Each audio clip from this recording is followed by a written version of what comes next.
Às vésperas da partida em busca da gentilidade espanhola, eis que o apóstolo recebe uma carta comovente de Simão Pedro.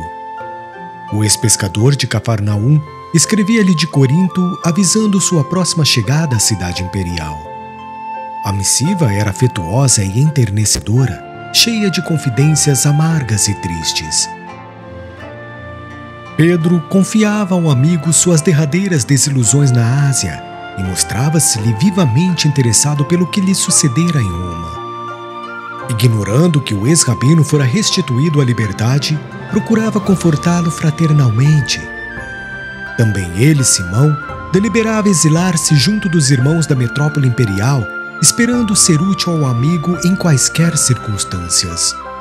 Ainda no mesmo documento íntimo, rogava aproveitasse o portador para comunicar aos confrades romanos o propósito de se demorar algum tempo entre eles.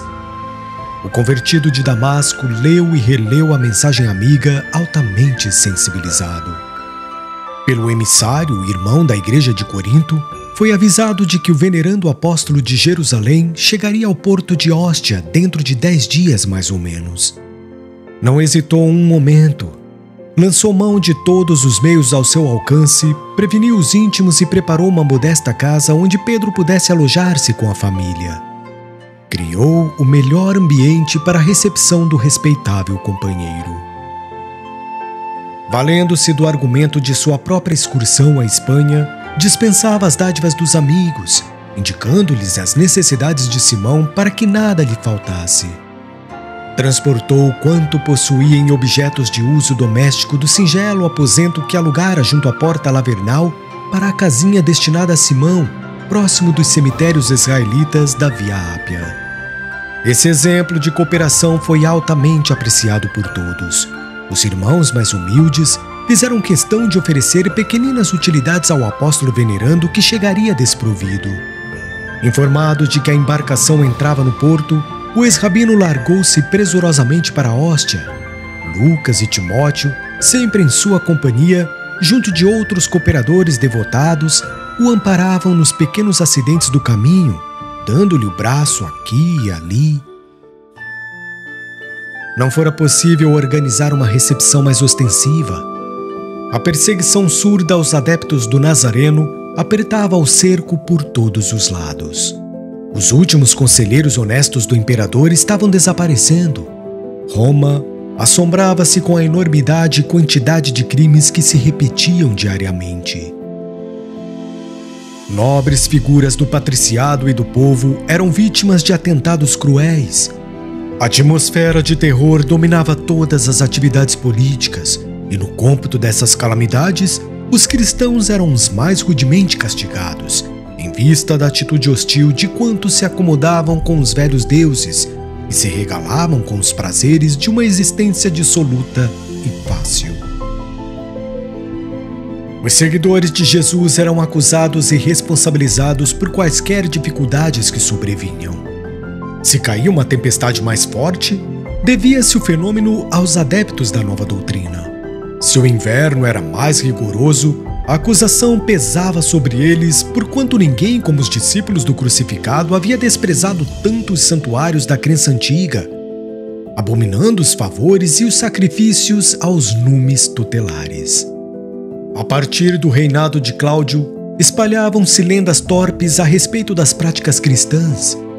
A fantasia do povo, ávido das distribuições de trigo nas grandes festas do circo, imaginava situações inexistentes, gerando conceitos extravagantes e absurdos com relação aos crentes do Evangelho. Por isso mesmo, desde o ano 58, os cristãos imbeles eram levados ao circo como escravos revolucionários ou rebeldes que deveriam desaparecer. A opressão agravara-se dia a dia. Os romanos, mais ou menos ilustres pelo nome ou pela situação financeira, que simpatizavam com a doutrina do Cristo, continuavam indenes de públicos vexames, mas os pobres, os operários, os filhos da plebe eram levados ao martírio às centenas. Assim, Os amigos do Evangelho não prepararam nenhuma homenagem pública à chegada de Simão Pedro. Em vez disso, procuravam dar ao fato um cunho todo íntimo, de maneira a não despertar represálias dos esbirros da situação. Paulo de Tarso estendeu os braços ao velho amigo de Jerusalém, tomado de alegria. Simão trouxera a esposa e os filhos além de João. Sua mensagem generosa estava cheia de novidades para o apóstolo do gentilismo. Em poucos minutos ficou sabendo da morte de Tiago e das novas torturas infligidas pelo Sinédrio à igreja de Jerusalém. O velho pescador contava as últimas peripécias da sua sorte bem-humorado. Comentava os testemunhos mais pesados com um sorriso nos lábios e intercalava toda a narrativa de louvores a Deus. Depois de reportar-se às lutas que empenhara em muitas e repetidas peregrinações, contava ao ex-rabino que se refugiara alguns dias em Éfeso, junto de João, sendo acompanhado pelo filho de Zebedeu até Corinto, onde resolveram demandar a capital do império. Paulo, por sua vez, relatou as tarefas recebidas de Jesus nos últimos anos, e era de ver-se o otimismo e a coragem desses homens que, inflamados do espírito messiânico e amoroso do Mestre, comentavam as desilusões e as dores do mundo como láureas da vida.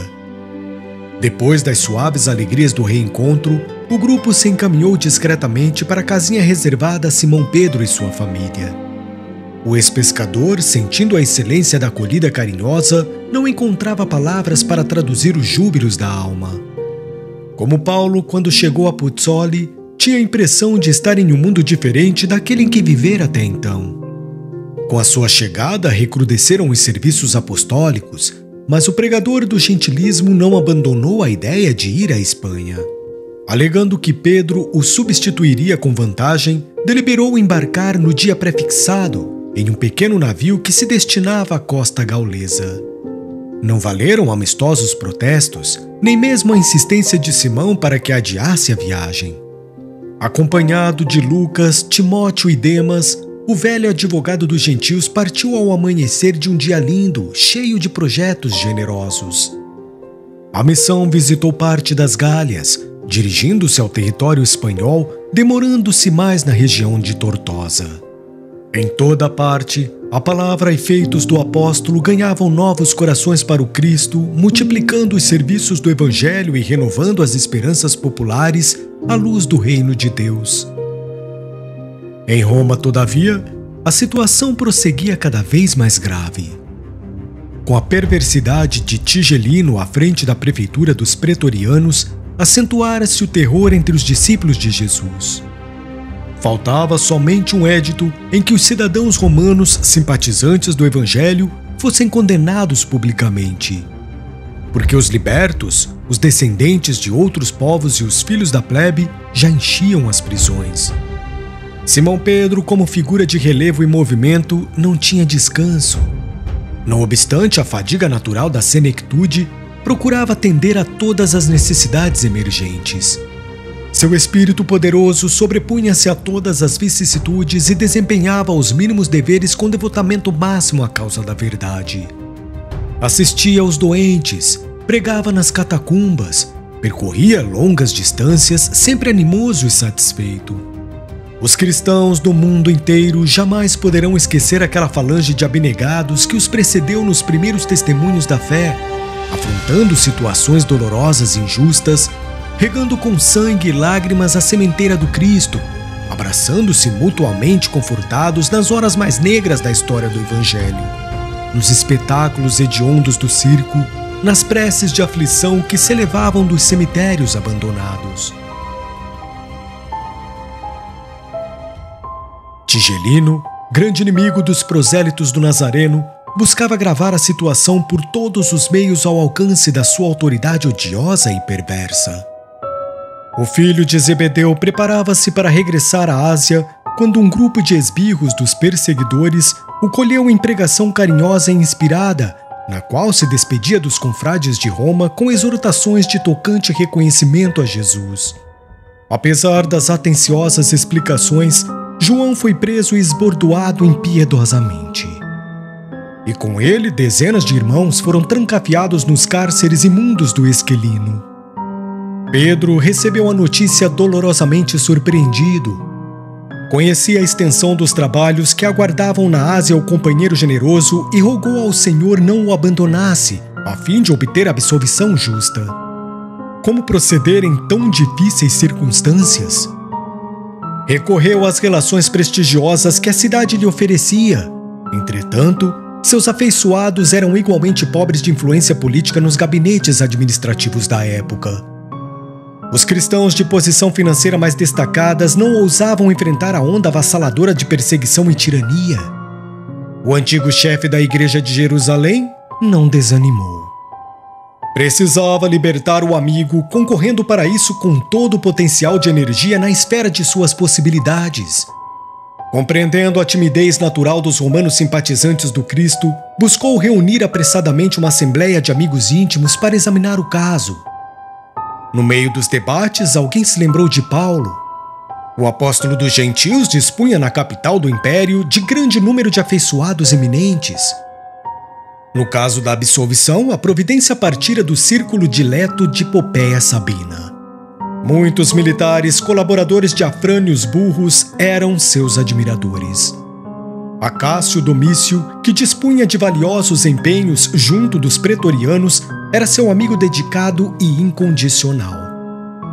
Ninguém melhor que o ex-tecelão de Tarso poderia incumbir-se da delicada missão de salvar o prisioneiro. Não seria razoável pedir sua ajuda? Comentava-se o caráter urgente da medida, mesmo porque numerosos cristãos morriam todos os dias na prisão do Esquilino, vítimas das queimaduras de azeite fervente. Tigelino e alguns comparsas da administração criminosa distraíam-se com os suplícios das vítimas. O azeite era lançado aos infelizes no poste do martírio. Outras vezes, os prisioneiros maniatados eram mergulhados em grandes barris de água em ebulição. O prefeito dos pretorianos exigia que os correligionários assistissem ao suplício para escarmento geral. Os encarcerados acompanhavam as tristes operações banhados em pranto silencioso. Verificada a morte da vítima, um soldado se encarregava de lançar as vísceras aos peixes famintos nos tanques vastos das prisões odiosas. Dada a situação geral apavorante, poder-se-ia contar com a intervenção de Paulo? A Espanha ficava muito distante. Era possível que a sua vinda não aproveitasse ao caso pessoal de João. Pedro, porém, considerou a oportunidade do recurso e advertiu que seguiriam trabalhando a favor do filho de Zebedeu. Nada impedia, porém, de recorrer desde logo para o prestígio de Paulo, ainda porque a situação piorava de instante a instante. Aquele ano de 64 começara com terríveis perspectivas. Não se podia dispensar um homem enérgico e resoluto à frente dos interesses da causa. Dado este parecer do venerando apóstolo de Jerusalém, a Assembleia concordou com a medida aventada. O irmão que se tornara devotado cooperador de Paulo em Roma foi mandado à Espanha com urgência. Esse emissário era Crescente, que saiu de Ostia com enorme ansiedade levando a missiva de Simão. O apóstolo dos gentios, depois de muito peregrinar, demorava-se em Tortosa, onde conseguira reunir grande número de colaboradores devotados a Jesus. Suas atividades apostólicas continuavam ativas, conquanto atenuadas em virtude do cansaço físico. O movimento das epístolas diminuíra, mas não se interrompera de todo. Atendendo à necessidade das igrejas do Oriente, Timóteo partira da Espanha para a Ásia carregado de cartas e recomendações amigas. Em torno do apóstolo agrupava-se novo contingente de cooperadores diligentes e sinceros. Em todos os recantos, Paulo de Tarso ensinava o trabalho e a renúncia, a paz da consciência e o culto do bem. Quando planejava novas viagens na companhia de Lucas, eis que surge em Tortosa o mensageiro de Simão. O ex-rabino lê a carta e resolve regressar à cidade imperial imediatamente. Pelas linhas afetuosas do velho amigo, entreviu a gravidade dos acontecimentos. Além disso, João necessitava voltar à Ásia. Não ignorava a influência benéfica que ele exercia em Jerusalém. Em Éfeso, onde a igreja se compunha de elementos judaicos e gentios, o filho de Zebedeu fora sempre um vulto nobre e exemplar, indene de espírito sectarista. Paulo de Tarso passou em revista as necessidades do serviço evangélico entre as comunidades orientais e concluiu pela urgência do regresso de João, deliberando intervir no assunto sem perda de tempo. Como de outras vezes, nada valeram as considerações dos amigos no tocante ao problema de sua saúde. O homem enérgico e decidido, apesar dos cabelos brancos, mantinha o mesmo ânimo resoluto, elevado e firme que o caracterizara na mocidade distante. Favorecido pela grande movimentação de barcos nos princípios de maio de 64, não lhe foi difícil retornar ao porto de Óstia, junto dos companheiros. Simão Pedro recebeu-o enternecido. Em poucas horas, o convertido de Damasco conhecia a situação intolerável criada em Roma pela ação delituosa de Tigelino. João continuava encarcerado, apesar dos recursos levados aos tribunais. O antigo pescador de Cafarnaum, em significativas confidências, revelava ao companheiro que o coração lhe pressagiava novas dores e testemunhos cruciantes. Um sonho profético anunciava-lhe perseguições e provas ásperas. Numa das últimas noites, contemplara um quadro singular, em que uma cruz de proporções gigantescas parecia envolver com sua sombra toda a família dos discípulos do Senhor. Paulo de Tarso ouviu com interesse, manifestando-se de inteiro acordo com os seus pressentimentos. Apesar dos horizontes carregados, deliberaram uma ação conjunta para libertar o filho de Zebedeu. Corria o mês de junho. O ex-rabino desdobrou-se em atividades intensas, procurou Acácio Domício solicitando a sua intervenção e valimento. Mais ainda, considerando que as providências morosas poderiam redundar em um fracasso, auxiliado por amigos eminentes, procurou avistar-se com numerosos áulicos da corte imperial, chegando à presença de Popéia Sabina, a fim de rogar seus bons ofícios no caso do filho de Zebedeu. A célebre favorita ouviu-lhe a confidência com enorme surpresa. Aquelas revelações de uma vida eterna, aquela concepção da divindade, assustavam-na. Embora inimiga declarada dos cristãos, dada a simpatia que mantinha pelo judaísmo, Popéia impressionou-se com a figura ascética do apóstolo e com os argumentos de reforço ao seu pedido. Sem ocultar sua admiração, prometeu atendê-lo, apontando desde logo as providências imediatas. Paulo retirou-se esperançoso da absolvição do companheiro, porque Sabina prometera libertá-lo dentro de 3 dias. Voltando à comunidade, deu ciência aos irmãos da entrevista que tivera com a favorita de Nero, mas, terminada a exposição, notou algo surpreso, que alguns companheiros reprovavam a sua iniciativa. Pediu então que o esclarecessem e justificassem quaisquer dúvidas. Surgiram fracas considerações que ele acolheu com a sua inesgotável serenidade. Alegava-se que não era louvável dirigir-se a uma cortesã dissoluta para impetrar um favor. Semelhante proceder afigurava-se defeso a seguidores do Cristo. Popéia era mulher de vida notadamente dissoluta, banqueteava-se nas orgias do Palatino e caracterizava-se por sua luxúria escandalosa. Seria razoável pedir-lhe proteção para os discípulos de Jesus? Paulo de Tarso aceitou as mofinas arguições com beatífica paciência e objetou sensatamente. Respeito e acato a vossa opinião, mas antes de tudo considero necessário libertar João. Fosse eu prisioneiro e não haveria de julgar o caso tão urgente e tão grave. Estou velho, alquebrado, e portanto melhor me fora, e mais útil quiçá, meditar na misericórdia de Jesus através das grades do cárcere. Mas João está relativamente moço, é forte e dedicado. O cristianismo da Ásia não pode dispensar-lhe a atividade construtiva, até que outros trabalhadores sejam chamados à semeadura divina.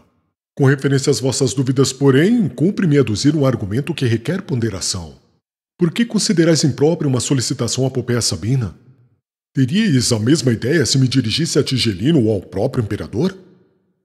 Não serão eles vítimas da mesma prostituição que estigmatiza as favoritas de sua corte?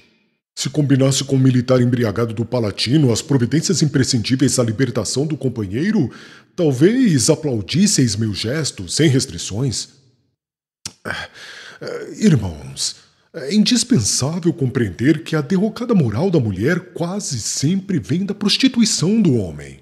Concordo que Hipopeia não é a figura mais conveniente ao feito em virtude das inquietações da sua vida.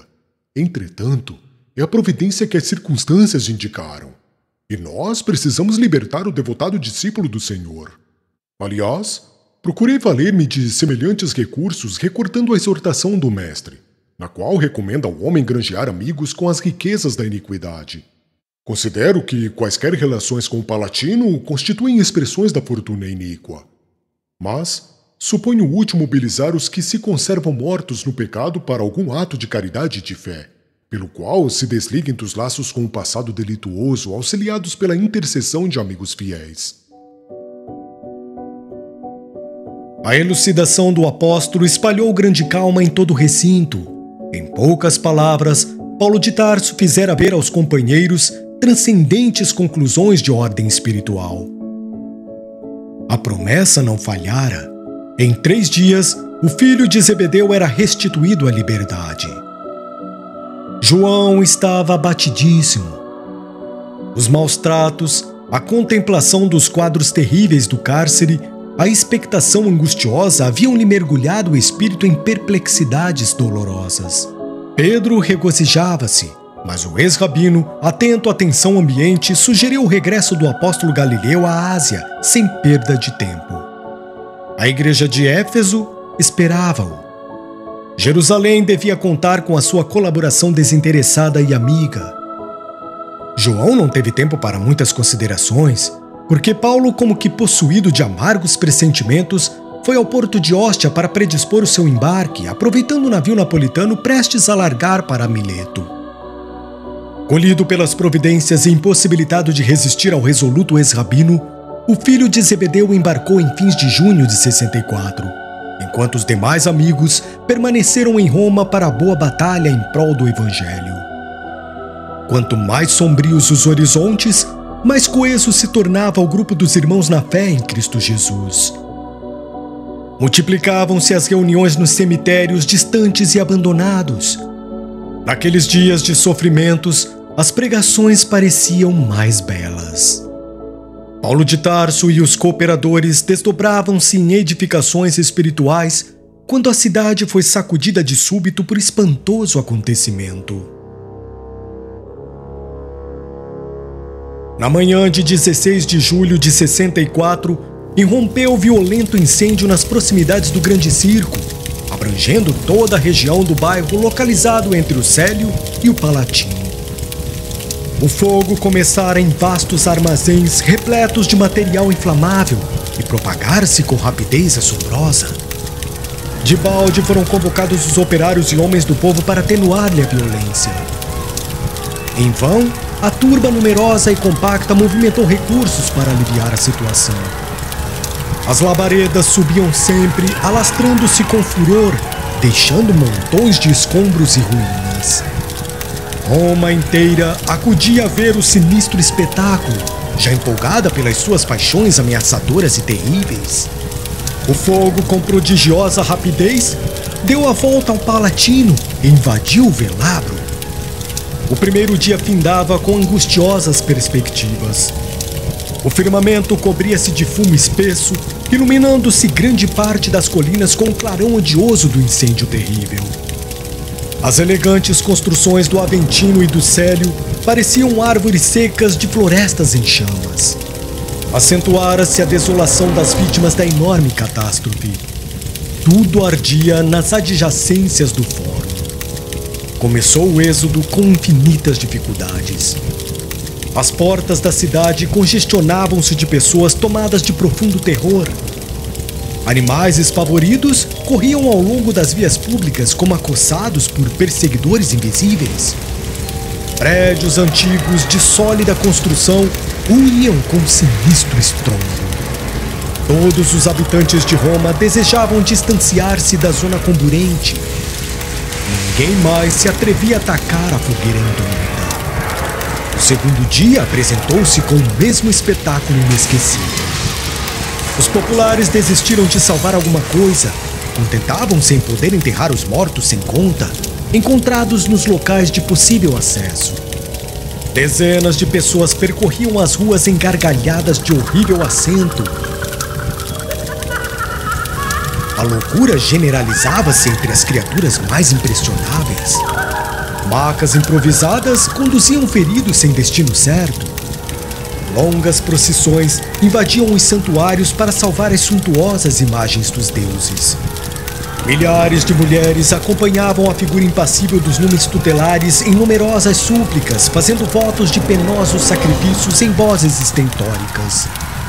Homens piedosos apanhavam no redemoinho das multidões estonteadas crianças massacradas ou apenas feridas. Toda a zona de acesso à Via Ápia em direção à Alba Longa estava entupida de retirantes apressados e desiludidos. Centenas de mães gritavam pelos filhinhos desaparecidos e, não raro, tomavam-se providências à pressa para socorrer as que enlouqueciam. A população em peso desejava abandonar a cidade ao mesmo tempo. A situação tornara-se perigosa. A turba amotinada atacava as liteiras dos patrícios. Somente os cavaleiros desassombrados conseguiam romper a mole humana, provocando novas blasfêmias e lamentações. O fogo já havia devorado quase totalmente os palacetes nobres e preciosos das Carinas e continuava destroçando os bairros romanos, entre os vales e as colinas, nos quais a população era muito densa. Durante uma semana, dia e noite, lavrou o fogo destruidor espalhando desolações e ruínas. Das 14 circunscrições em que se dividia a metrópole imperial, apenas 4 ficaram incólumes. 3 eram um aluvião de escombros fumegantes, e as outras 7 conservavam tão só alguns vestígios dos edifícios mais preciosos. O imperador estava em ânsia quando irrompeu a fogueira por ele mesmo idealizada. Pois a verdade é que, desejoso de edificar uma cidade nova com os imensos recursos financeiros que chegavam das províncias tributárias, projetara um incêndio famoso, assim vencendo a oposição do povo que não desejava a transferência dos santuários. Além dessa medida de ordem urbanística, o filho de Agripina caracterizava-se em tudo pela sua originalidade satânica. Presumindo-se genial artista, não passava de monstruoso histrião, assinalando a sua passagem pela vida pública com crimes indeléveis e odiosos. Não seria interessante apresentar ao mundo uma Roma em chamas? Nenhum espetáculo aos seus olhos seria inesquecível como esse. Depois das cinzas mortas, reedificaria os bairros destruídos. Seria generoso para com as vítimas da imensa catástrofe. Passaria a história do Império como administrador magnânimo e amigo dos súditos sofredores. Alimentando tais propósitos, combinou o atentado com os áulicos de sua maior confiança e intimidade, ausentando-se da cidade para não despertar suspeitas no espírito dos políticos mais honestos. Entretanto, não pudera prever ele próprio a extensão da espantosa calamidade. O incêndio tomara proporções indesejáveis. Seus conselheiros menos dignos não puderam pressentir a amplitude do desastre. Arrancado à pressa dos seus prazeres criminosos, o imperador chegou a tempo de observar o último dia de fogo, verificando o caráter da medida odiosa. Dirigindo-se a um dos pontos mais elevados, contemplou um montão de ruínas e sentiu a gravidade da situação. O extermínio da propriedade particular atingira proporções quase infinitas. Não se pudera prever tão dolorosas consequências.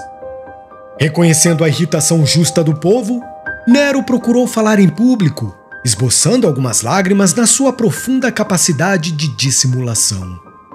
Prometeu auxiliar a restauração das casas particulares, declarou que compartilhava do sofrimento geral e que Roma se levantaria novamente dos escombros fumegantes, mais imponente e mais bela. Imensa multidão ouvia-lhe a palavra atenta aos seus mínimos gestos. O imperador, na sua mímica teatral, assumia atitudes comovedoras. Referia-se aos santuários perdidos, debulhado em pranto. Invocava a proteção dos deuses a cada frase de maior efeito. A turba sensibilizara-se. Jamais o César se mostrara tão paternalmente comovido. Não seria razoável duvidar de suas promessas e observações. Em dado instante, a sua palavra vibrou mais patética e expressiva. Comprometia-se solenemente com o povo a punir inexoravelmente os responsáveis. Procuraria os incendiários, vingaria a desgraça romana sem piedade. Rogava mesmo a todos os habitantes da cidade cooperassem com ele, procurando e denunciando os culpados. Nesse inteirim, quando o verbo imperial se tornara mais significativo, notou-se que a massa popular se agitava estranhamente. Maioria esmagadora irmanava-se agora num grito terrível. Cristãos às feras! Cristãos às feras! Feras! Cristãos às feras! As feras! O filho de Agripina encontrara a solução que procurava. Ele, que procurava em vão no espírito superexcitado as novas vítimas das suas maquinações execrandas, às quais pudesse atribuir a culpa dos sucessos lamentáveis, viu no brado ameaçador da turba uma resposta às próprias cogitações sinistras. Nero conhecia o ódio que o vulgo votava aos seguidores humildes do Nazareno. Os discípulos do Evangelho mantinham-se alheios e superiores aos costumes dissolutos e brutais da época. Não frequentavam os circos, afastavam-se dos templos pagãos, não se prosternavam diante dos ídolos, nem aplaudiam as tradições políticas do império. Além disso, pregavam ensinamentos estranhos e pareciam aguardar um novo reino. O grande histrião do Palatino sentiu uma onda de alegria invadir-lhe os olhos míopes e congestos. A escolha do povo romano não poderia ser melhor. Os cristãos deviam ser mesmo os criminosos. Sobre eles deveria cair o gládio vingador. Trocou um olhar inteligente com Tigelino, como a exprimir que haviam apanhado ao acaso a solução imprevista, e logo afirmou à massa enfurecida que tomaria providências imediatas para reprimir os abusos e castigar os culpados da catástrofe. Finalmente, que o incêndio seria considerado crime de lesa majestade e sacrilégio, para que os castigos também fossem excepcionais. O povo aplaudia freneticamente, antegozando as sensações do circo com esgares de feras e cânticos de martírio. A nefanda acusação pesou sobre os discípulos de Jesus como fardo hediondo. As primeiras prisões realizaram-se como flagelo maldito. Numerosas famílias refugiaram-se nos cemitérios e nos arredores da cidade meio destruída, receosas dos algozes implacáveis. Praticava-se toda a espécie de abusos. Jovens indefesas eram entregues nos cárceres ao instinto feroz de soldados sem entranhas. Anciães responsáveis conduzidos à enxovia, sob algemas e pancadas. Os filhos arrancados do colo maternal entre lágrimas e apelos comovedores.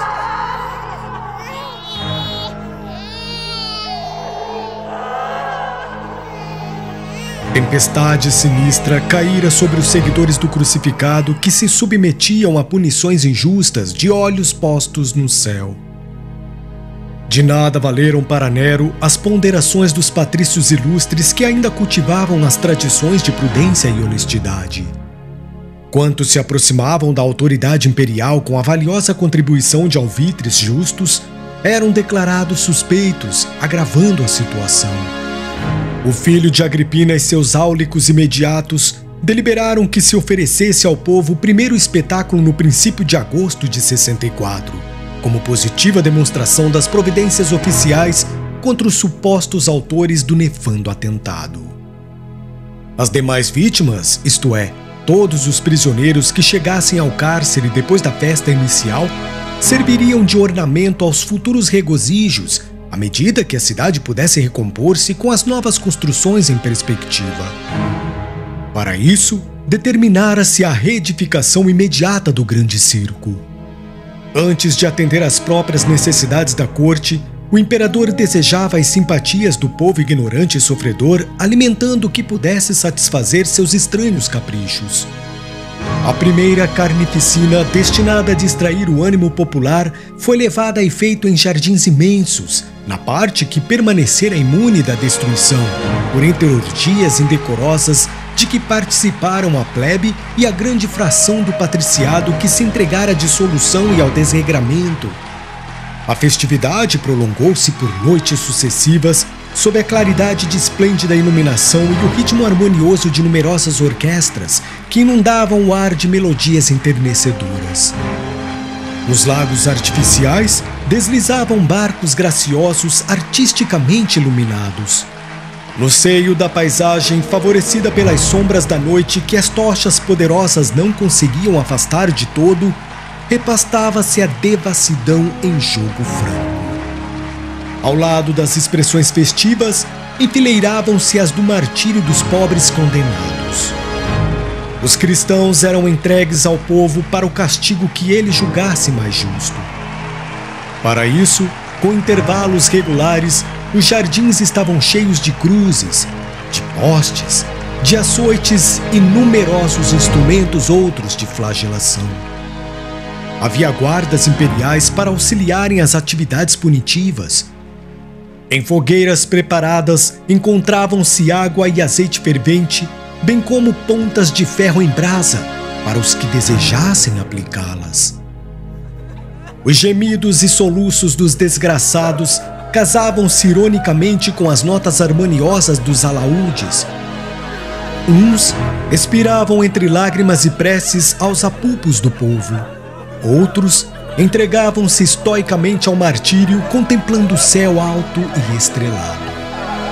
A linguagem mais forte será pobre para traduzir as dores imensas da grei cristã naqueles dias angustiosos. Não obstante os tormentos inenarráveis, os seguidores fiéis de Jesus revelaram o poder da fé àquela sociedade perversa e decadente, afrontando as torturas que lhe cabiam.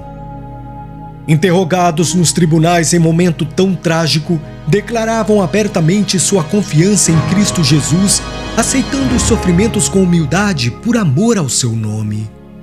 Aquele heroísmo parecia acirrar ainda mais os ânimos da multidão animalizada. Inventavam-se novos gêneros de suplício. A perversidade apresentava diariamente números novos em sua venenosa facúndia. Mas os cristãos pareciam possuídos de energias diferentes das conhecidas nos campos de batalhas sanguinolentas. A paciência invencível, a fé poderosa, a capacidade moral de resistência assombravam os mais afoitos. Não foram poucos os que se entregaram ao sacrifício cantando.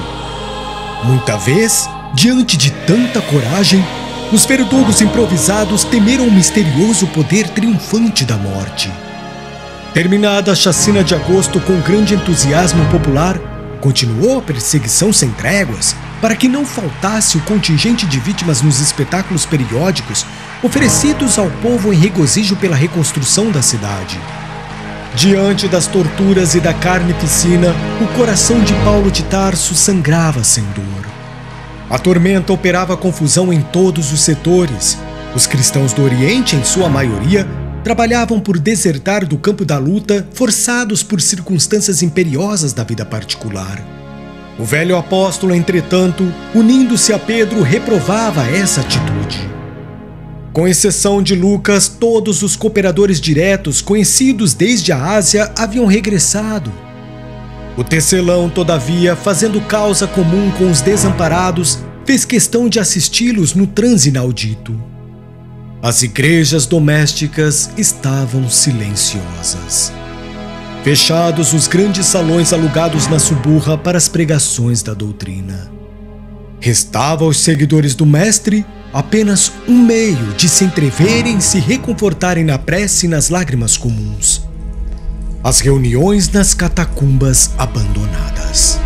E a verdade é que não poupavam sacrifícios para correr a esses lugares tristes e ermos. Era nesses cemitérios esquecidos que encontravam um conforto fraternal para o momento trágico que os visitava. Ali oravam, comentavam as luminosas lições do Mestre e auriam novas forças para os testemunhos impendentes. Amparando-se em Lucas, Paulo de Tarso enfrentava o frio da noite, as sombras espessas, os caminhos ásperos. Enquanto Simão Pedro cogitava de atender a outros setores, o ex-rabino encaminhava-se aos antigos sepulcros, levando aos irmãos aflitos a inspiração do Mestre Divino que lhe borbulhava na alma ardente. Muitas vezes, as pregações se realizavam alta madrugada, quando o soberano silêncio dominava a natureza. Centenas de discípulos escutavam a palavra luminosa do velho apóstolo dos gentios, experimentando o poderoso influxo da sua fé. Nesses recintos sagrados, o convertido de Damasco associava-se aos cânticos que se misturavam de prantos dolorosos. O Espírito santificado de Jesus, nesses momentos, parecia pairar na fronte daqueles mártires anônimos, infundindo-lhes esperanças divinas. 2 meses haviam decorrido após a festa hedionda e o movimento das prisões aumentava dia a dia. Esperavam-se grandes comemorações. Alguns edifícios nobres do Palatino, reconstruídos em linhas sóbrias e elegantes, reclamavam homenagens dos poderes públicos. As obras de reedificação do Grande Circo estavam adiantadíssimas. Era imprescindível programar festejos condignos. Para esse fim, os cárceres estavam repletos. Não faltariam figurantes para as cenas trágicas. Projetavam-se naumaquias pitorescas, bem como caçadas humanas no circo, em cuja arena seriam igualmente representadas peças famosas de sabor mitológico. Os cristãos oravam, sofriam, esperavam. Certa noite, Paulo dirigia aos irmãos a palavra afetuosa no comentário do Evangelho de Jesus. Irmãos, tenham fé. Jesus é a luz do mundo que nos guia em meio à escuridão. Seus conceitos pareciam mais que nunca divinamente inspirados.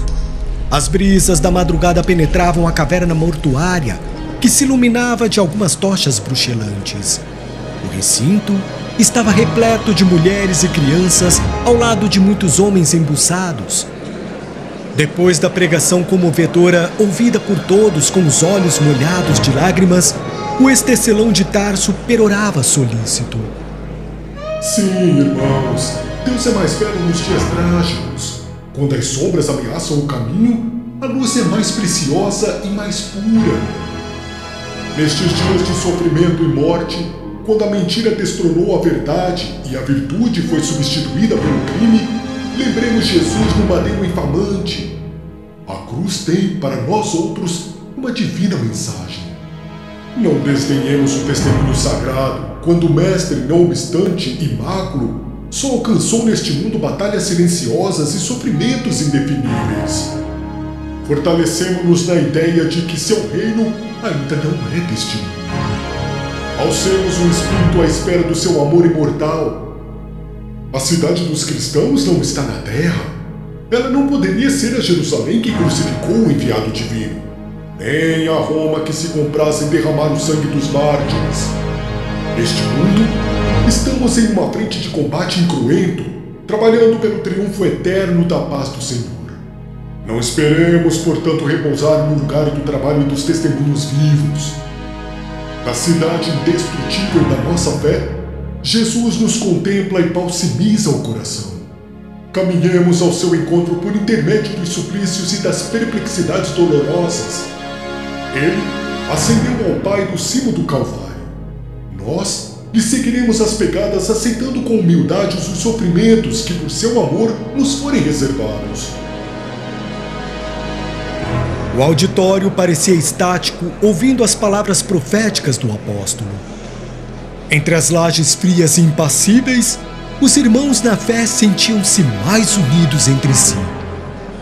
Em todos os olhares cintilava a certeza da vitória espiritual. Naquelas expressões de dor e de esperança, havia o tácito compromisso de seguir o crucificado até o seu reino de luz.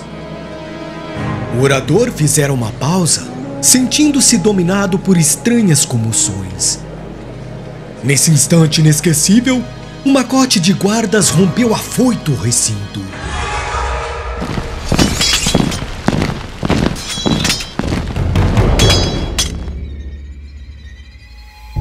O centurião Volúmino, a testa da patrulha armada, fazia intimações em alta voz, enquanto os crentes pacíficos estarreciam surpresos. Em nome de César! Bradava o preposto imperial, exultando de contentamento. E ordenando aos soldados que fechassem um círculo em torno dos cristãos indefesos, continuava gritando de modo espetacular. E que ninguém fuja! Quem o tentar morre como um cão! Apoiando-se a forte cajado, pois nessa noite não tivera companhia de Lucas, Paulo, ereto, evidenciando sua energia moral, exclamou firmemente: E quem vos disse que fugiríamos? Ignorais porventura que os cristãos conhecem o mestre a quem servem? Sois emissário de um príncipe do mundo que estes sepulcros esperam. Mas nós somos trabalhadores do Salvador magnânimo e imortal. Volúmino fitou-o surpreso. Quem seria aquele velho cheio de energia e combatividade? Apesar da admiração que lhe inspirava, o centurião manifestou seu desagrado em um sorriso de ironia. Medindo o ex-rabino de alto a baixo, com um olhar de profundo desprezo, acrescentou: Atentem bem no que aqui dizem e fazem. E depois de uma gargalhada, dirigiu-se a Paulo com insolência. Como ousas afrontar a autoridade de Augusto? Devem existir, de fato, diferenças singulares entre o imperador e o crucificado de Jerusalém. Não sei onde estaria seu poder de salvação para deixar suas vítimas ao abandono no fundo dos cárceres ou nos postes do martírio. Essas palavras eram pontilhadas de mordaz ironia, mas o apóstolo respondeu com a mesma nobreza de convicção: Enganai-vos, centurião. As diferenças são apreciáveis. É que vós obedeceis a um infeliz e odiento perseguidor, e nós trabalhamos por um Salvador que ama e perdoa. Os administradores romanos impensadamente poderão inventar crueldades, mas Jesus nunca cessará de nutrir a fonte das bênçãos. A resposta produzira grande sensação no auditório. Os cristãos pareciam mais calmos e confiantes. Os soldados não ocultavam a enorme impressão que os dominava. O centurião, embora reconhecesse o desassombro daquele espírito varonil, não queria parecer fraco aos olhos dos subalternos e exclamou irritado: Vamos, Lucílio, 3 bastonadas neste velho atrevido! O nomeado avançou para o apóstolo impassível. Ante a admiração silenciosa dos presentes, o bastão zuniu no ar. Bateu em cheio no rosto do apóstolo, que nem por isso se alterou. As 3 pancadas foram rápidas. No entanto, um filete de sangue lhe escorria da face dilacerada. O ex-rabino, a quem havia tomado o cajado de apoio, mantinha-se de pé com certa dificuldade, mas sem trair o bom ânimo que lhe caracterizava a alma enérgica. Fixou os verdugos com firmeza e sentenciou: Não podeis ferir senão o corpo. Podereis amarrar-me de pés e mãos, quebrar-me a cabeça. Mas as minhas convicções são intangíveis, inacessíveis aos vossos processos de perseguição. Diante de tanta serenidade, Volúmino quase recuou aterrado. Não podia compreender aquela energia moral que se lhe deparava aos olhos cheios de espanto. Começava a acreditar que os cristãos desprotegidos e anônimos retinham um poder que a sua inteligência não lograva atingir. Impressionando-se com semelhante resistência, organizou à pressa as filas dos pobres perseguidos, que humildes obedeciam sem vacilar. O velho apóstolo tarcense tomou lugar entre os prisioneiros sem trair o mínimo gesto de enfado ou rebeldia. Observando atentamente a conduta dos guardas, exclamou quando se deslocava o bloco de vítimas e verdugos ao primeiro contato com o relento frio da madrugada: Exigimos o máximo respeito para com as mulheres e crianças. Ninguém ousou responder à observação articulada em tom grave de advertência. O próprio Volúmino parecia obedecer inconscientemente às admoestações daquele homem de fé poderosa e invencível. O grupo marchou em silêncio, atravessando as estradas desertas, chegando à prisão marmetina, quando listravam o horizonte os primeiros clarões da aurora. Atirados previamente em um pátio escuro, até serem alojados individualmente nas divisões gradeadas e infectas, os discípulos do Senhor aproveitaram esses rápidos momentos para conforto mútuo, para trocarem ideias e conselhos edificantes. Paulo de Tarso, todavia, não descansou. Solicitou audiência ao administrador da prisão, prerrogativa conferida ao seu título de cidadania romana, sendo prestes atendido. Expôs sua doutrina sem rebuços, impressionando a autoridade com seu verbo fluente e sedutor, encareceu as providências atinentes ao seu caso, pedindo a presença de vários amigos como Acácio Domício e outros, para deporem no que concerne a sua conduta e antecedentes honestos. O administrador vacilava na resolução a tomar.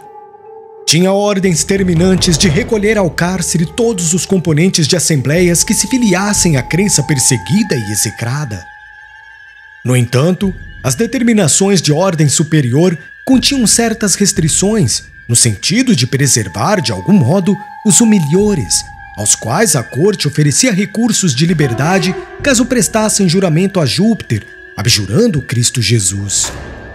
Examinando os títulos de Paulo e conhecendo por meio de seus informes verbais as prestigiosas relações de que podia dispor nos círculos romanos, o chefe da prisão mamertina resolveu consultar Acácio Domício sobre as providências cabíveis no caso. Chamado ao estudo da questão, o amigo do apóstolo compareceu solícito, procurando falar com o prisioneiro depois de longa entrevista com o diretor da prisão. Domício explicou ao benfeitor que a situação era muito grave, que o prefeito dos pretorianos estava investido de plenos poderes para dirigir a campanha como melhor entendesse, que toda a prudência era indispensável e que, como último recurso, só restava um apelo à magnanimidade do imperador, perante quem o apóstolo devia comparecer para defender-se pessoalmente, caso fosse deferida a petição apresentada a César naquele mesmo dia. Ouvindo essas ponderações, o ex-rabino recordou que uma noite, em meio à tempestade entre a Grécia e a ilha de Malta, ouvira a voz profética de um mensageiro de Jesus que lhe anunciava o comparecimento perante César, sem esclarecer os motivos do evento. Não seria aquele o momento previsto? Milhares de irmãos estavam presos ou em extrema desolação. Acusados de incendiários, não haviam encontrado uma voz firme e resoluta que lhes advogasse a causa com preciso desassombro. Percebia em Acácio a preocupação pela sua liberdade, mas, por trás das insinuações delicadas, havia um convite discreto para que ocultasse a sua fé perante o imperador na hipótese de ser admitido à real entrevista. Compreendia os receios do amigo, mas intimamente desejava alcançar a audiência de Nero a fim de esclarecê-lo quanto aos sublimes princípios do cristianismo. Constituir-se-ia advogado dos irmãos perseguidos e desditosos. Afrontaria de face a tirania ovante, clamaria pela retificação do seu ato injusto. Se fosse novamente preso, voltaria ao cárcere com a consciência edificada no cumprimento de um sagrado dever. Depois de rápida meditação sobre a conveniência do recurso que lhe parecia providencial, insistiu com Domício para que o patrocinasse com os empenhos ao seu alcance. O amigo do apóstolo multiplicou atividades pessoais para alcançar os fins em vista. Valendo-se do prestígio de todos os que viviam em condições de subalternidade junto do imperador, conseguiu a desejada audiência para que Paulo de Tarso se defendesse como convinha, no apelo direto à autoridade de Augusto. No dia aprazado, foi conduzido entre guardas à presença de Nero, que o recebeu curioso em um vasto salão, onde costumava reunir os favoritos ociosos da sua corte criminosa e excêntrica. Interessava-lhe a personalidade do ex-rabino. Queria conhecer o homem que mobilizara grande número de seus íntimos para apoiar-lhe o recurso. A presença do apóstolo dos gentios causou-lhe enorme decepção. Que valor poderia ter aquele velho insignificante e franzino? Ao lado de Tigelino e de outros conselheiros perversos, fixou ironicamente a figura de Paulo. Era incrível tamanho interesse a respeito de uma criatura tão vulgar. Quando se dispunha a recambiá-lo à prisão sem ouvir-lhe o apelo, um dos áulicos lembrou que seria conveniente facultar-lhe a palavra para que se lhe aferisse a indigência mental. Nero, que jamais perdia ocasião de ostentar suas presunções artísticas, considerou o alvitre bem apresentado e ordenou ao prisioneiro que falasse à vontade. Ladeado por 2 guardas, o inspirado pregador do evangelho levantou a fronte cheia de nobreza, fitou César e os companheiros de seu séquito leviano e começou resoluto. Imperador dos romanos, compreendo a grandeza desta hora em que vos falo, apelando para os vossos sentimentos de generosidade e justiça. Não me dirijo aqui a um homem falível, a uma personalidade humana simplesmente, mas ao administrador que deve ser consciencioso e justo ao maior dos príncipes do mundo, e que antes de tomar o cetro e a coroa de um império imenso, deve considerar-se o pai magnânimo de milhões de criaturas. As palavras do velho apóstolo ecoavam no recinto com o caráter de uma profunda revelação. O imperador fixava-o admirado e enternecido. Seu temperamento caprichoso era sensível às referências pessoais, nas quais predominavam as imagens brilhantes. Percebendo que se impunha ao reduzido auditório, o convertido de Damasco prosseguiu mais corajoso. Confiando em vossa longanimidade, pleiteei esta hora inesquecível a fim de apelar para o vosso coração, não somente por mim, mas por milhares de homens, mulheres e crianças que padecem nos cárceres ou sucumbem nos circos do martírio. Falo aqui em nome dessa multidão incontável de sofredores, perseguidas com requintes de crueldade por favoritos de vossa corte, que deveria ser constituída de homens íntegros e humanitários.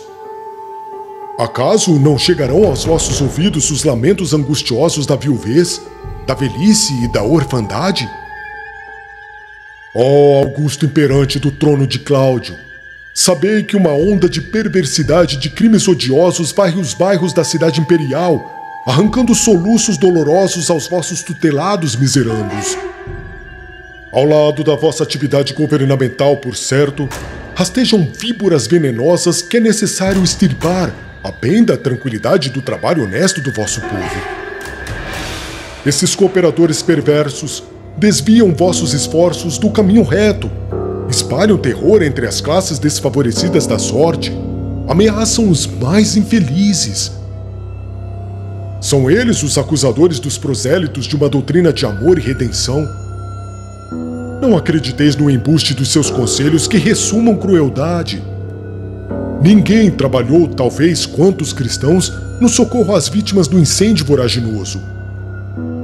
Enquanto os patrícios ilustres fugiam da Roma desolada, enquanto os mais tímidos se recolhiam aos lugares mais abrigados de perigo, os discípulos de Jesus percorriam os quarteirões em chamas, aliviando as vítimas infortunadas.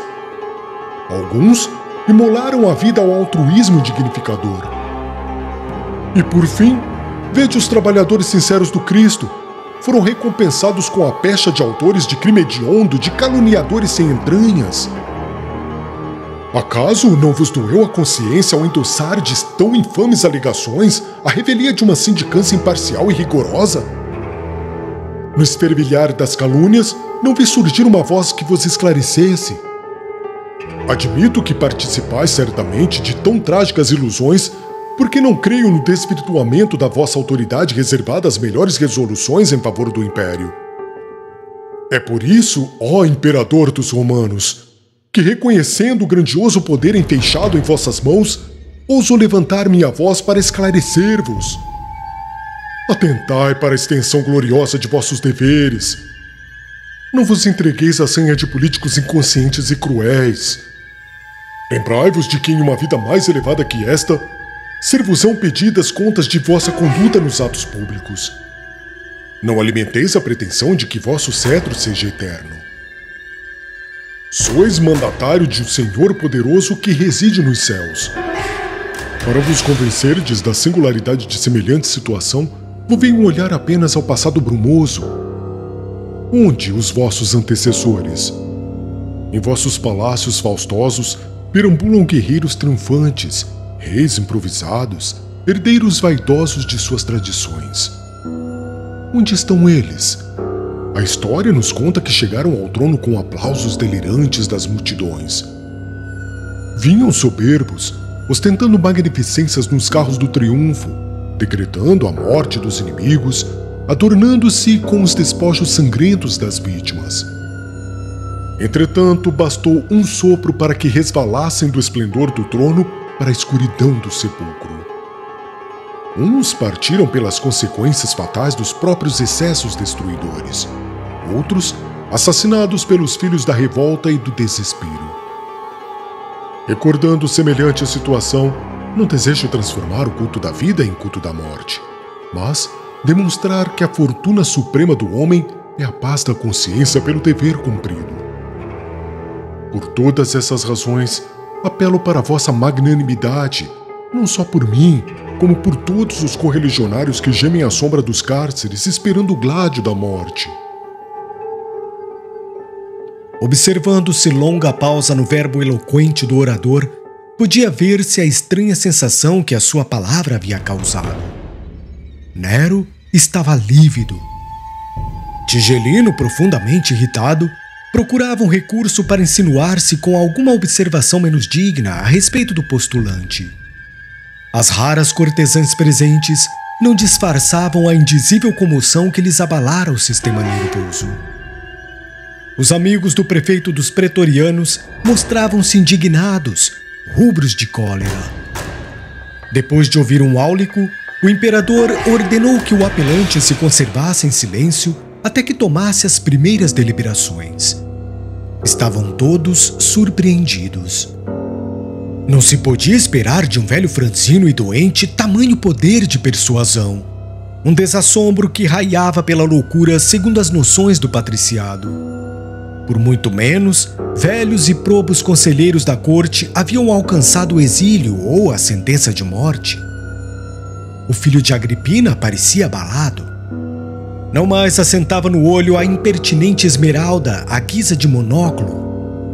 Tinha a impressão de haver escutado sinistros vaticínios. Entregava-se automaticamente aos seus gestos característicos quando impressionado e nervoso. As advertências do apóstolo penetravam-lhe o coração. Suas palavras pareciam ecoar-lhe nos ouvidos para sempre. Tigelino percebeu a delicadeza da situação e aproximou-se. Divino, se quiserdes, o atrevido poderá morrer aqui mesmo, ainda hoje. Não, não. Este homem é dos mais perigosos que tenho encontrado. Ninguém como ele ousou comentar a presente situação nestes termos. Vejo por detrás da sua palavra muitos vultos talvez eminentes que, conjugando valores, poderiam fazer-me grande mal. Concordo. Assim, pois, é preciso parecer magnânimo e sagaz. Dar-lhe-ei o perdão por agora, recomendando que não se afaste da cidade até que se esclareça de todo a situação dos seguidores do cristianismo. Tigelino escutava com um sorriso ansioso, enquanto o filho de Agripina rematava em voz sumida. Vigiarás seus menores passos. Mantê-lo-ás em custódia oculta, e quando vier a festividade da reconstrução do grande circo, aproveitaremos a oportunidade para despachá-lo a lugar distante onde deverá desaparecer para sempre. O odioso prefeito sorriu e acentuou. Ninguém resolveria melhor o intrincado problema. Terminada a breve conversação imperceptível aos demais, Nero declarou com enorme surpresa dos palacianos conceder ao apelante a liberdade que pleiteava em sua primeira defesa, mas reservava o ato de absolvição para quando se apurasse definitivamente a responsabilidade dos cristãos. Dessarte, o defensor do cristianismo poderia permanecer em Roma à vontade, submetendo-se, contudo, ao compromisso de não se ausentar da sede do império até que seu caso pessoal fosse bastantemente esclarecido. O prefeito dos pretorianos lavrou a sentença em pergaminho. Paulo de Tarso, por sua vez, estava confortado e radiante. O caviloso monarca pareceu-lhe menos mal, digno de amizade e reconhecimento. Sentia-se possuído de grande alegria, por isso que os resultados da sua primeira defesa eram de molde a proporcionar nova esperança aos seus irmãos na fé. Paulo retornou ao cárcere, ficando o administrador notificado das últimas disposições a seu respeito. Só então lhe deram liberdade. Assaz esperançado, procurou os amigos, mas, por toda parte, só encontrava desoladoras notícias. A maioria dos colaboradores mais íntimos e prestimosos havia desaparecido, presos ou mortos. Muitos haviam debandado, temerosos do extremo sacrifício. Por fim, sempre teve a satisfação de reencontrar Lucas. O piedoso médico informou dos acontecimentos dolorosos e trágicos que se repetiam diariamente. Ignorando que um guarda o seguia de longe para lhe situar a nova residência, Paulo, acompanhado do amigo, atingiu uma casa pobre nas proximidades da Porta Capena. Necessitando repousar e fortalecer o corpo debilitado, o velho pregador procurou 2 generosos irmãos que o receberam com imensa alegria. Trata-se de Lino e Cláudia, dedicados servidores de Jesus. O apóstolo dos gentios instalou-se no lar pobre, com obrigação de comparecer à prisão mamertina de 3 em 3 dias, até que se aclarasse a situação de modo definitivo. Não obstante o consolo de que se sentia possuído, o venerável amigo do gentilismo experimentava singulares presságios. Surpreendia-se a refletir no coroamento da carreira apostólica como se nada mais lhe restasse senão morrer por Jesus. Combatia tais pensamentos no propósito de continuar propugnando pela difusão dos ensinamentos evangélicos. Não mais pôde encaminhar-se à pregação das catacumbas, dada a prostração física, mas valia-se da colaboração afetuosa e dedicada de Lucas para as epístolas que julgava necessárias. Nessas, inclui-se a derradeira carta que escreveu a Timóteo, aproveitando 2 amigos que partiam para a Ásia. Paulo escreve esse último documento ao discípulo muito amado, tomando-se de singulares emoções que lhe enchem os olhos de lágrimas abundantes. Sua alma generosa deseja confiar ao filho de Eunice as últimas disposições, mas luta consigo mesmo de modo a não se dar por vencido. O ex-rabino, ao traçar conceitos afetuosos, sente-se qual discípulo chamado às esferas mais altas, sem poder furtar-se à condição de homem que não deseja capitular na luta. Ao mesmo tempo em que confia a Timóteo a convicção de haver terminado a carreira, pede-lhe que envie a ampla capa de couro deixada em Troade, em casa de Carpo, visto necessitar de agasalho para o corpo abatido. Enquanto lhe envia as últimas impressões cheias de prudência e carinho, roga os seus bons ofícios para que João Marcos venha à sede do Império a fim de auxiliá-lo no serviço apostólico. Quando a mão trêmula e rugosa escreve melancolicamente: Só Lucas está comigo.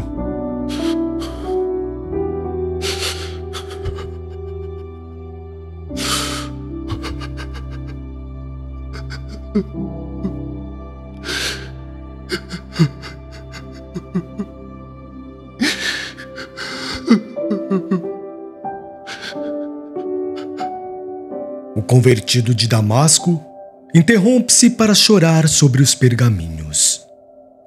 Nesse instante, porém, sente-se afagar-lhe a fronte um como flabelo de asas que adejassem de leve. Brando conforto lhe invade o coração amoroso e intrépido. Nesse ponto da carta, recobra novo ânimo e volta a demonstrar decisão de luta, terminando com as recomendações atinentes às necessidades da vida material e aos seus labores evangélicos.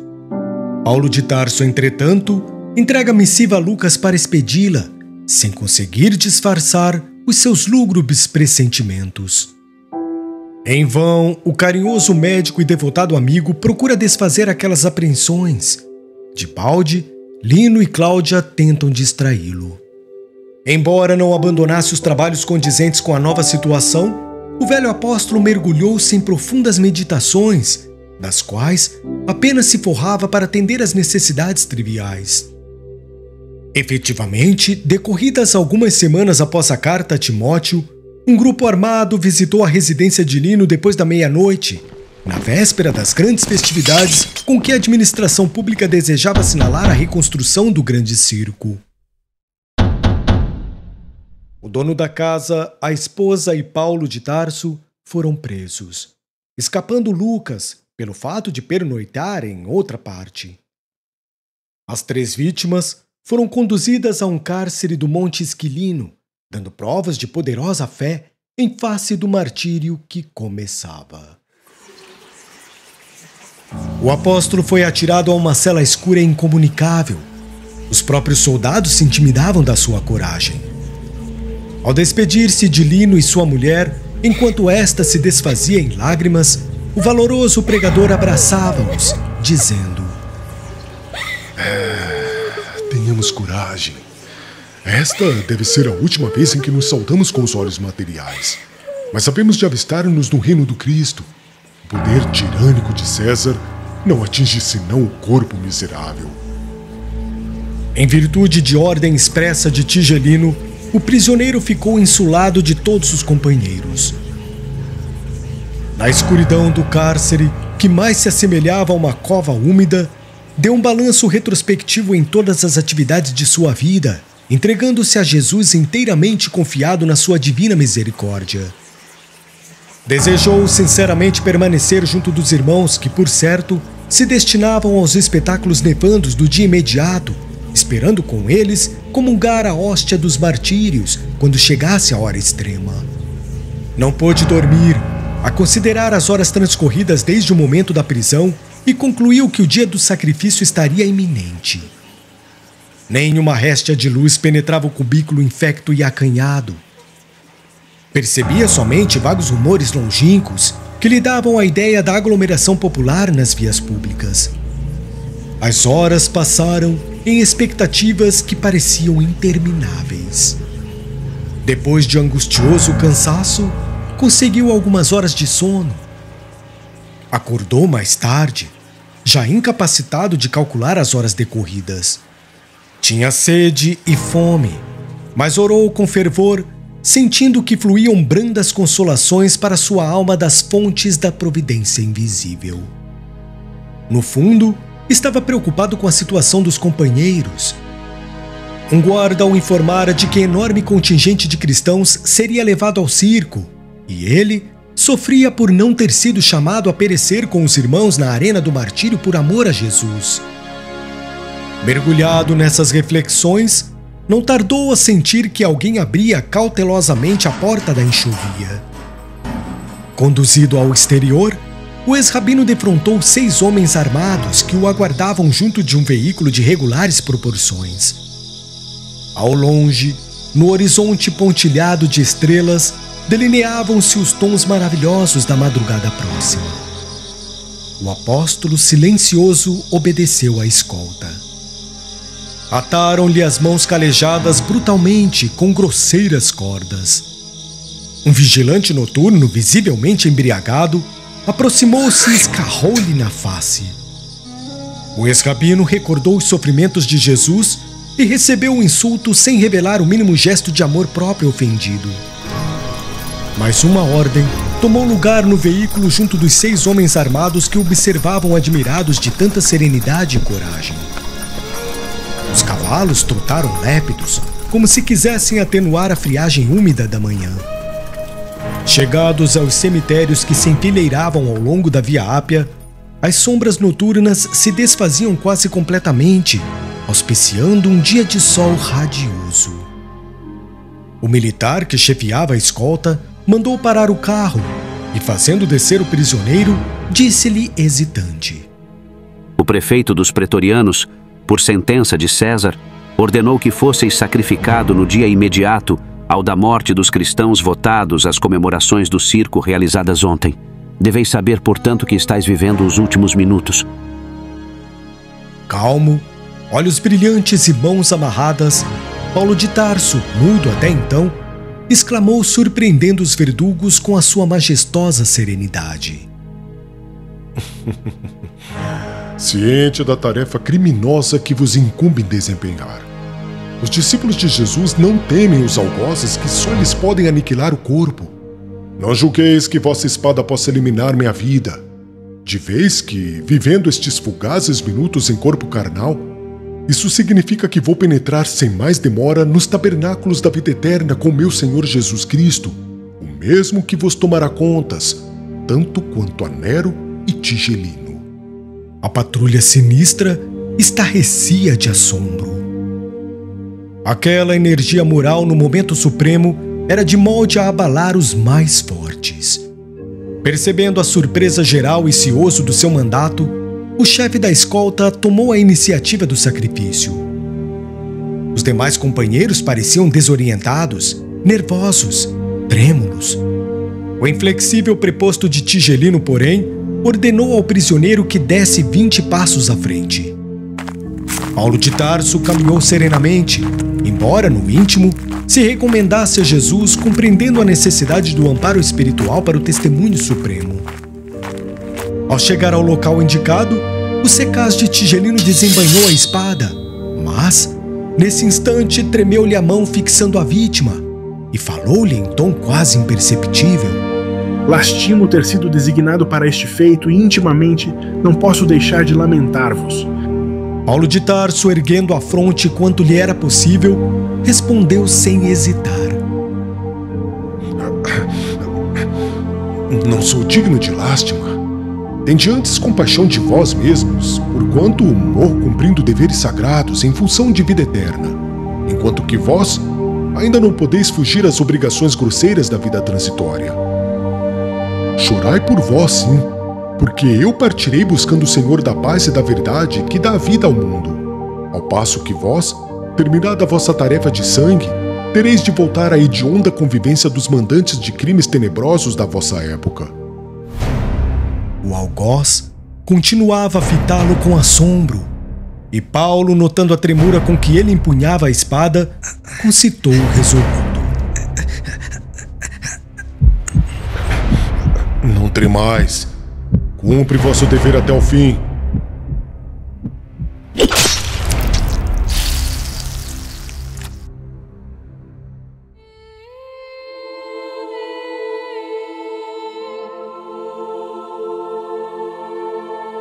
Um golpe violento fendeu-lhe a garganta, seccionando quase inteiramente a velha cabeça que se nevara aos sofrimentos do mundo. Paulo de Tarso caiu redondamente, sem articular uma palavra. O corpo alquebrado embolou-se no solo como um despojo horrendo e inútil. O sangue jorrava em golfões nas últimas contrações da agonia rápida, enquanto a expedição regressava penosamente muda dentro da luz matinal e triunfante. O valoroso discípulo do Evangelho sentia a angústia das derradeiras repercussões físicas, mas aos poucos experimentava uma sensação branda de alívio reparador.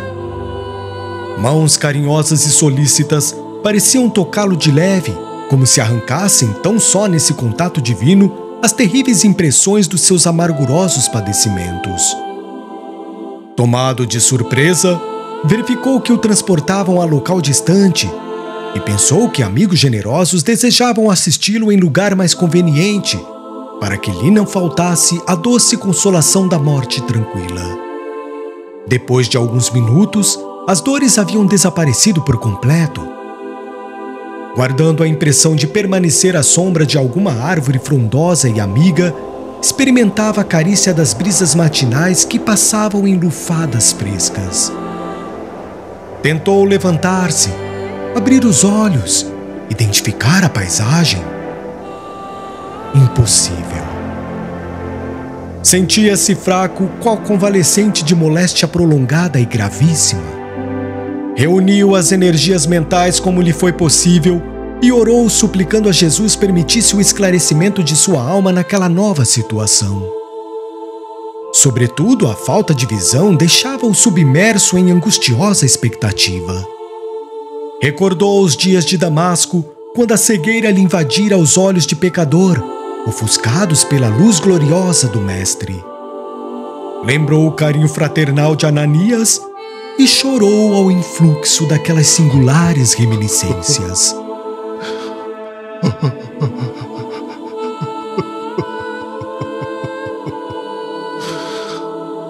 Depois de grande esforço, conseguiu levantar-se e refletiu que o homem precisava servir a Deus ainda que tateasse em densas trevas.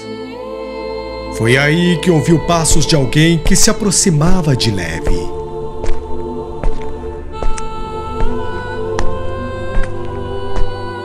Ocorreu-lhe subitamente o dia inesquecível em que fora visitado pelo emissário do Cristo na pensão de Judas. Quem sois? Perguntou como fizera outrora naquele lance inovidável. Irmão Paulo. O apóstolo dos gentios, porém, identificando aquela voz bem-amada, interrompeu-lhe a palavra, bradando com júbilo inexprimível. Ananias! Ananias! E caiu de joelhos em pranto convulsivo.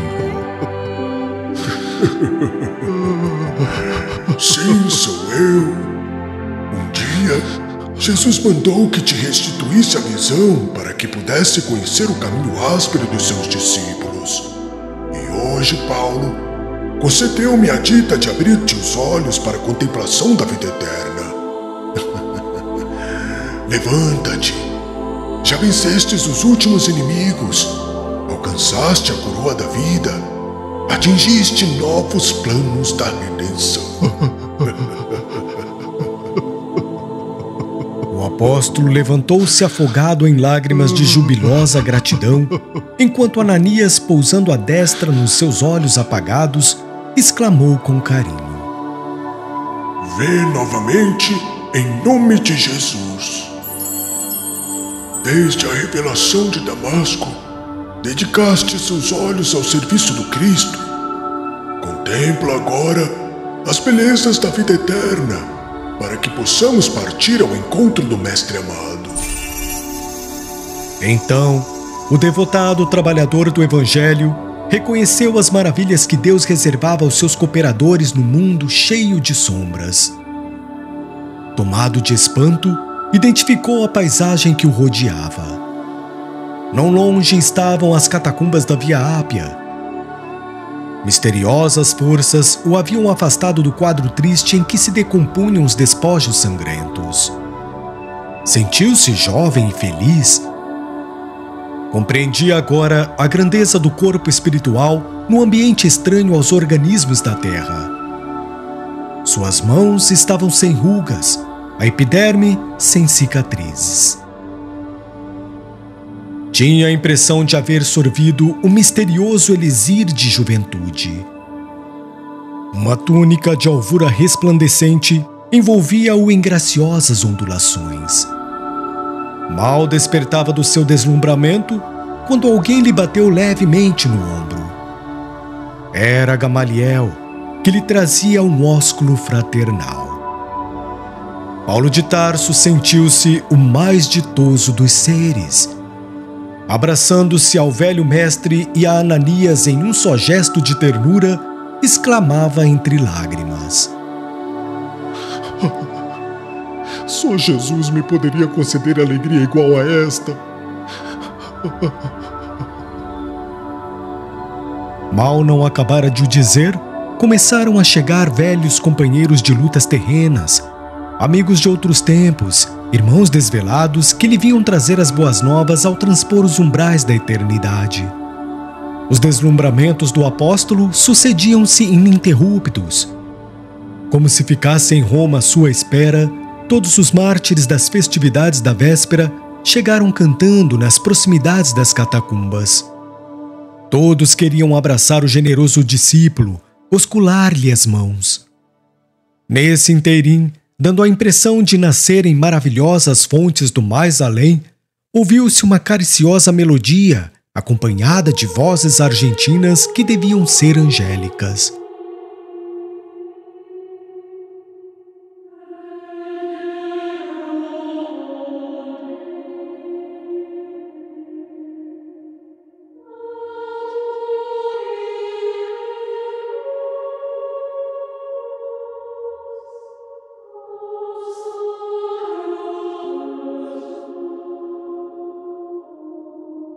Surpreendido com a beleza da composição intraduzível na linguagem humana, Paulo ouvia o venerando amigo de Damasco que explicava solícito: Este é o hino dos prisioneiros libertados. Observando-lhe a intensa comoção, Ananias perguntou qual o seu primeiro desejo na esfera dos redimidos. Paulo de Tarso intimamente recordou Abigail e os anelos sagrados do coração, como aconteceria a qualquer ser humano, mas, integrado no ministério divino que manda esquecer os caprichos mais singelos e sem trair a gratidão à misericórdia do Cristo, respondeu comovidamente: Ora, meu primeiro desejo seria rever Jerusalém, onde pratiquei tantos males, e ali orar a Jesus para ofertar-lhe o meu agradecimento. Tão depressa o disse, e a luminosa assembleia se punha em movimento. Assombrado com o poder da volitação, Paulo observava que as distâncias nada representavam agora para as suas possibilidades espirituais. De mais alto, continuavam fluindo harmonias de sublimada beleza. Eram hinos que exaltavam a aventura dos trabalhadores triunfantes e a misericórdia das bênçãos do Todo-Poderoso. Paulo desejava imprimir à divina excursão o sabor de suas reminiscências. Para esse fim, o grupo seguiu ao longo da Via Ápia até Arícia, de onde se desviou em direção a Puzzoli, em cuja igreja se deteve em preces por alguns minutos de ventura inigualável. Daí, a caravana espiritual demandou a ilha de Malta, transportando-se em seguida para o Peloponeso, onde Paulo se extasiou na contemplação de Corinto, dando curso às recordações carinhosas e doces. Inflamados de entusiasmo fraternal, os componentes da caravana acompanhavam o valoroso discípulo no caminho das sagradas lembranças que lhe vibravam no coração. Atenas, Tessalônica, Filipos, Neápolis, Troade e Éfeso foram pontos nos quais o apóstolo estacionara demoradamente, orando com lágrimas de gratidão ao Altíssimo. Atravessadas as zonas da Panfilha e da Cilícia, entraram na Palestina, tomados de júbilo e sagrado respeito. Em todos os caminhos incorporavam-se emissários e trabalhadores do Cristo. Paulo não conseguia avaliar a alegria da chegada a Jerusalém sob o prodigioso azul do crepúsculo. Lembrando os erros do passado amarguroso, Paulo de Tarso ajoelhou-se e elevou a Jesus fervorosa súplica. Os companheiros remidos recolhiam-se em êxtase enquanto ele, transfigurado em pranto, procurava exprimir a mensagem de gratidão ao Divino Mestre. Desenhou-se então na tela do infinito um quadro de beleza singular. Como se houvesse rasgado a imensurável umbela azul, surgiu na amplidão do espaço uma senda luminosa e 3 vultos que se aproximavam radiantes.